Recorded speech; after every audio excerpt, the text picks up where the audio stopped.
So anything memorable? um, I I used to work as an MDS coordinator way back. I got promoted several times, so I earned that through the years of more than 30 years. One thing that I would never forget when I was working in a respiratory floor, when this couple, they were not married and they've been together for 30 years.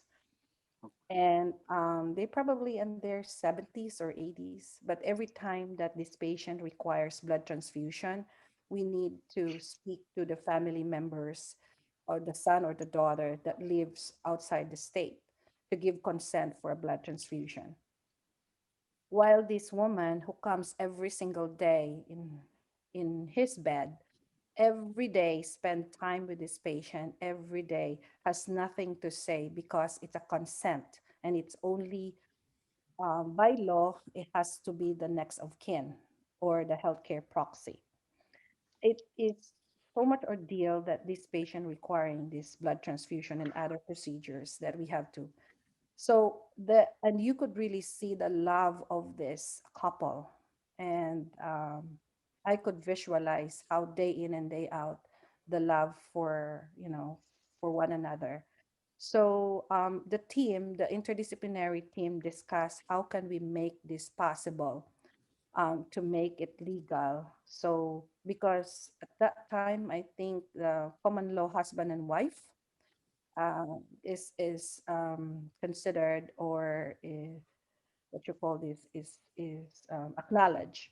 So, but it's still no paperwork, because even your common law husband or common law wife, by healthcare process, you still have a documentation like a healthcare proxy that this person assigned you. So they want to marry, so we orchestrated a wedding.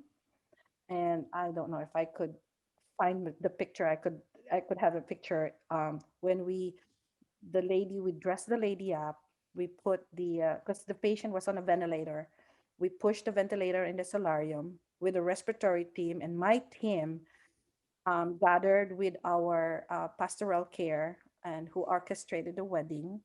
And it was really beautiful. And to make it happen that she becomes the legal wife and able to designate as healthcare giver, and also the healthcare proxy of the person.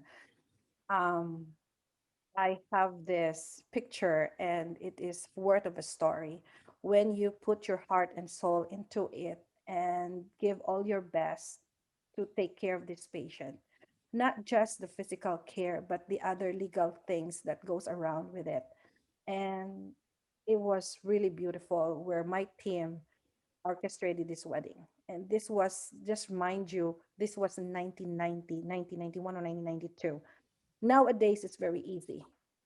But these are the stories that I still in my heart, that when you put your heart and soul into it, you will always remember. It's a beautiful story. Yeah, so I mean that was I can't forget. And I know I have a lot of stories to tell you all on different places and different where I work with, but that one stands out because you make a difference, a quality of life, and make a difference for both